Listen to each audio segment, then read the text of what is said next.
I dag skal der deles en timeout ud til nogle forfærdelige mennesker.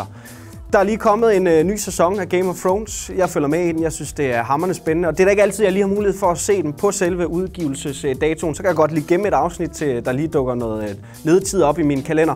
Problemet er bare, at når jeg ikke har fået set afsnittet, så skal jeg også virkelig navigere varsomt ude på internettet. Jeg skal virkelig overveje alle de musetryk, jeg laver på et link eller ind på en YouTube-video og begynder at læse kommentarspor derinde. Fordi der sidder mennesker, forfærdelige mennesker, hvis eneste glæde her i livet, det bare er at spolere den filmoplevelse eller spændende serie, du følger med i for dig.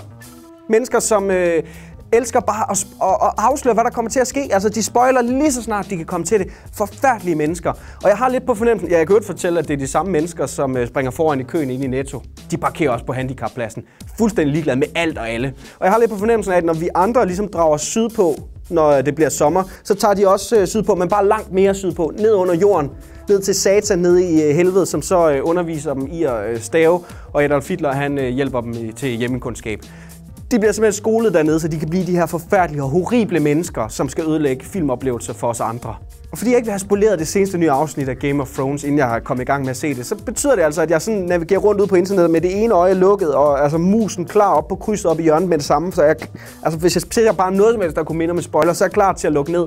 Lidt på samme måde, hvis du, da du som lille barn skulle ind til mor og far inde i soveværelset, og du gad ikke lige banke på, du åbnede bare, så var det også lige med hånden klar på dørhåndtaget, så hvis du med det samme, du spottede fars nøgne blege balle, så kunne du lige lukke døren i og stikke af igen og lade som ingenting.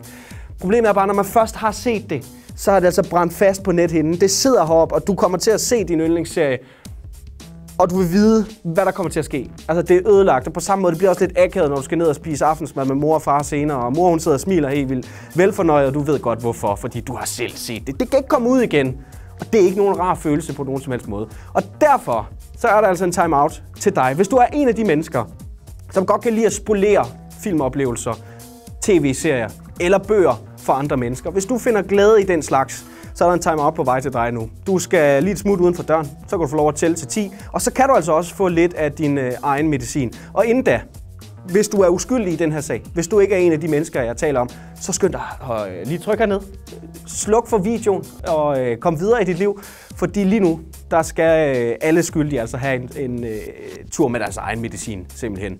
Vi går spoiler amok. Brad Pitt og Edward Norton i Fight Club, en og samme person. Darth Vader, det er Luke Skywalkers far. What's in the box? Brad Pitts kærestes afskårne hoved. Ja, skulle du måske have tænkt på, inden du begynder at spoile det for alle mulige andre.